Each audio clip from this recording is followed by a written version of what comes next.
Good morning, friends. It's nice to see you on this beautiful day. And now that all the snow has melted, we're actually going to talk about penguins. And I don't know what you know about penguins, but I always thought the penguins lived up at the North Pole with polar bears. But they actually don't. They live down at the South Pole with seals and whales, but there are actually no penguins at the North Pole. And today we have 3 fun books about penguins and 2 songs about penguins. So let's get started. Our first book today is A Penguin Pup for Pinkerton by Stephen Kellogg. And here's a teacher telling his class all about different kinds of penguins and how penguin fathers hold their eggs on their feet. Hi, Pinkerton and Rose. Hi, Mom and Granny. We learned about penguin eggs at school today. Did you know that in the Antarctic, a father emperor penguin cradles his eggs on his feet? He'll withstand cold and hunger for 9 long weeks because he knows if his egg slips and touches the icy ground, the little chick inside will freeze. When the eggs finally hatch, those little penguin chicks are the cutest birds in the world. Their parents continue to keep them safe and warm until they're able to run around on their own. And look at Pinkerton thinking about those cute little penguin chicks. Penguins are champion parents, but I bet all animals need something to care for and love. Right now, Rosie is probably dreaming about having a kitten of her own. I think Rosie is dreaming about food. 1, 2, 3, 4, 5, 6 cans of food that are all hers. And Pinkerton is cradling that old football he found as if it were his egg. See? And Rosie's still thinking about food. Our teacher told us that a lonely animal will sometimes adopt and care for another animal. Once a gorilla adopted a kitten. Maybe Pinkerton could adopt and care for Rose. I don't think Rose likes that idea so much. Oh, I don't think Rose likes that idea. Look, he's jumping out the window. Never mind, Pinkerton. I'll read you a story to you and your egg. Emily, look at poor Pinkerton. It's almost bedtime and he's still patiently waiting for his football to hatch, said Granny. Pinkerton, Granny says you're beginning to believe that you're an emperor penguin, and I think she's right. Tomorrow I'll take you and your football to school for show and tell.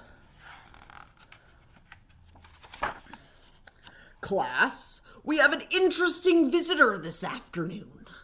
It seems that Emily's Great Dane has been inspired by our penguin unit. He thinks his football is an egg. Do you have a question, Billy? You bet I do. I'd like to know how that dog got my football that disappeared from my yard yesterday. Hold on, Billy. I'm sure Pinkerton didn't know the football was yours, and now he thinks it's his egg. Pinkerton believes he's an emperor penguin. And even when faced with blizzards or starvation, emperor penguins never abandon their egg. Okay, Pooch, you're faced with starvation. Here's a cookie. As a penguin parent, Pinkerton is a flop. Looks like he chose the cookie over his egg. Don't be sad, Pinkerton. Billy's football wasn't really an egg. Let's go walk home through the park. That'll cheer you up. See, Pinkerton thinks he let his egg crack, but he didn't really because it's just a football. Whoops! There's a football game going on. Pinkerton, come back! Get your dog off the field! Police! Police! Arrest that beast! Stop! You don't understand!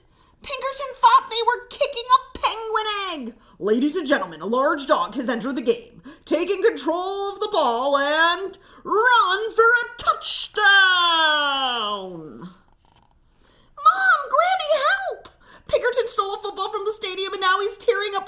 show and the police are after him. We'll be right there. Pinkerton has disappeared. He's run away forever. Come with me. I think I know where we'll find our penguin parent. Yes, there he is. On the ice, cradling his egg and dreaming that he's in the Antarctic. It's at the skating rink.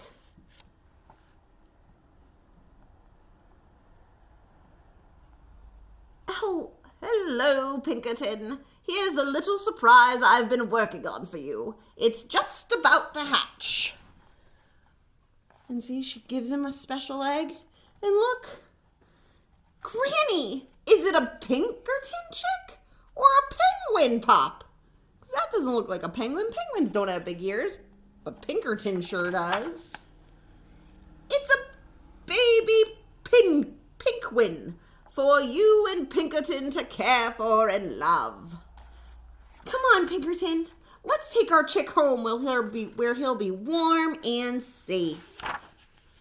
Sweet dreams, Pinkerton. And Pinkerton's dreaming about his little penguin chick. Pinkwin scores a touchdown. Now you'll notice in that story, they didn't say that the penguins lived in the South Pole. They said they lived in the Antarctic, which is another name for the South Pole. So today, the craft that we have waiting for you down on the porch is that you can make your own little penguin.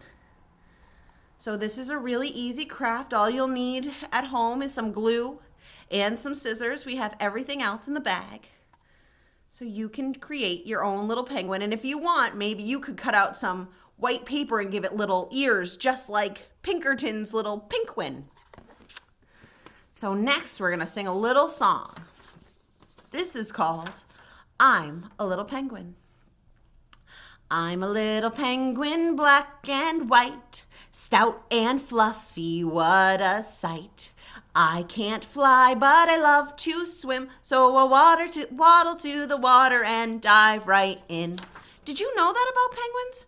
Penguins are a bird, but they can't fly. But they're really good swimmers. They also like to slide down hills on their tummies. Do you ever go sledding? It's just like that. Or maybe you go down the slide on your tummy sometime and you can pretend that you're a little penguin. So the next story I have for you today is actually a true story about a real life penguin named Pierre. This is called Pierre the Penguin. This is written by Jean Marzolo and illustrated by Laura Reagan. This is the true story of Pierre, a small penguin in a big museum. It is also about the people at the California Academy of Sciences who work together to help him through a hard time.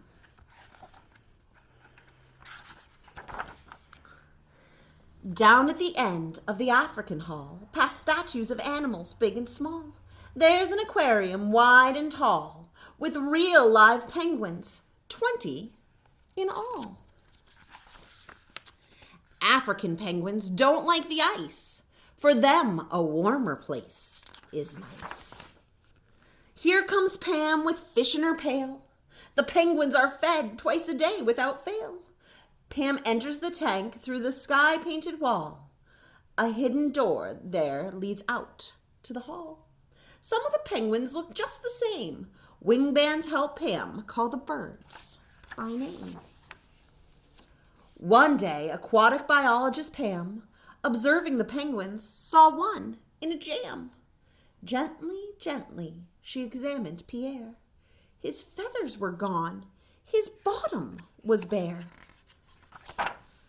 Pierre was afraid to go for a swim. He'd get too cold if he dived right in. How can I help you? What can I do? Pam has ideas and tried the first two. She tried a heater and the vet prescribed pills, but nothing worked. Pierre shivered still. The other penguins grew afraid of Pierre. He looked so strange that he gave them a scare. They brayed at him. He shivered. Unsure, They made him feel worse than he felt before. One rainy day, biologist Pam came up with a new idea. Shazam! My dog wears a raincoat, she told the vet. Could Pierre wear a wetsuit? The vet said, you bet! Pam and a friend worked day and night to make a pattern that fit just right. Then a wetsuit was made of neoprene, the tiniest one you've ever seen.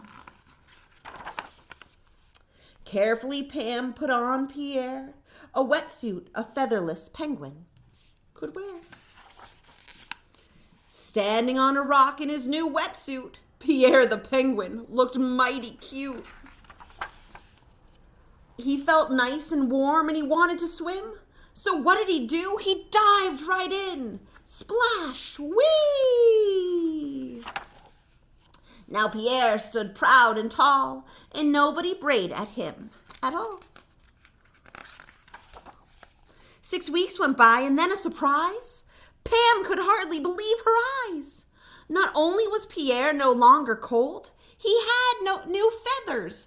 Observe and behold. Now warm in water, now warm on shore, guess who didn't need his wetsuit anymore? Pierre made a nest for his very best friend. Their story goes on. Thanks to Pam. The end. So those penguins don't even live someplace cold. They live in Africa, which is actually very, very warm. And you'll hear stories about different penguins who live in Australia, which is also warm. And all these penguins look different. The emperor penguin is really big. He's tall. He might even be taller than some of you. And then there are littler African penguins that might come up about a foot. And that's what Pierre was. So I have another song about something that penguins like to do that we talked about before. How they like to slide on ice on their bellies. This is called Three Little Penguins. 3 little penguins sliding on the ice. One fell off. Ouch, that's not nice. Mama called the doctor and the doctor's advice. No more penguins sliding on the ice. 2 little penguins sliding on ice. One fell off. Ouch, that's not nice. Mama called the doctor and the doctor's advice. No more penguins sliding on the ice. 1 little penguin sliding on the ice. He fell off. Ouch, that's not nice. Mama called the doctor and the doctor's advice. No more penguins sliding on the ice.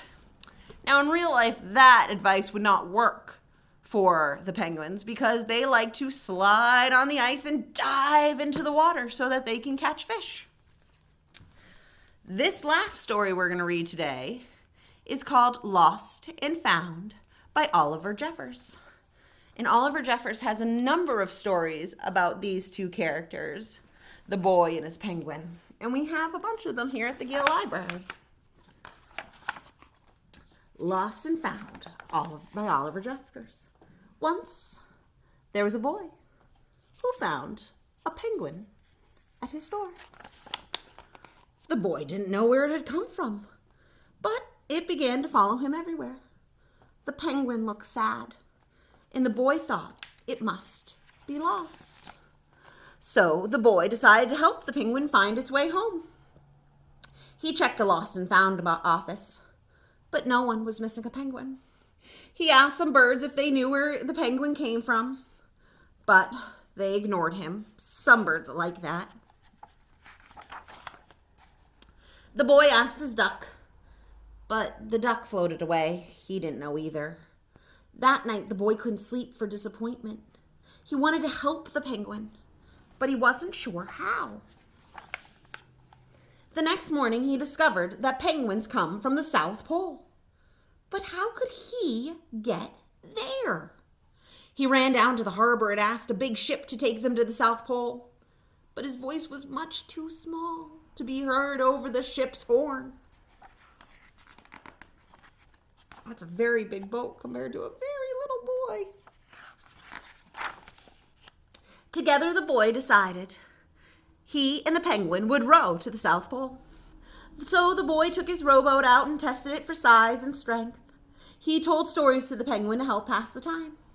Then they packed everything they would need and pushed the rowboat out to sea. They rowed south for many days and many nights. There was lots of times for stories, and the penguin listened to every one, so the boy would always tell another. They floated through good weather and bad, when the waves were as big as mountains, until they finally came to the South Pole. Welcome to the South Pole. The boy was delighted, but the penguin said nothing. Suddenly looked sad again, and the boy helped it out of the boat.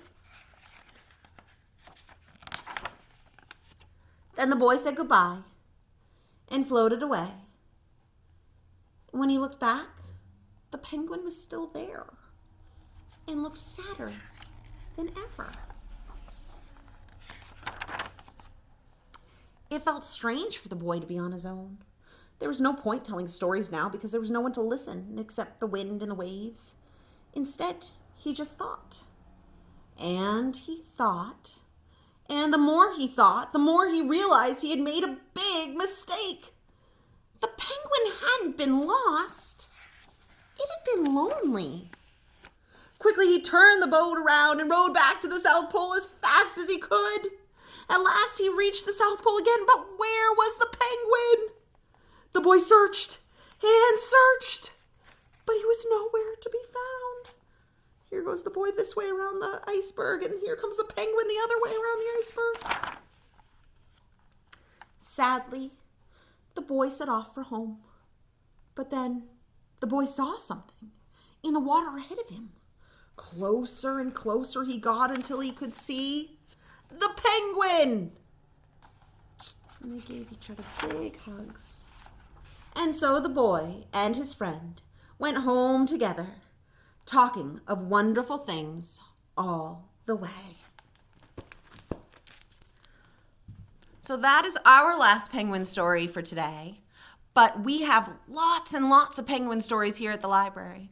And if you come to visit us and you come upstairs to the children's room, there's a whole table filled with penguin stories. And don't forget to come and visit our front porch and get one of our craft bags so that you can make your very own little penguin. So it's time for me to say goodbye. So I'm going to say, so long now, till next time. See you later, alligator and a wild crocodile. Have a good day. Bye-bye.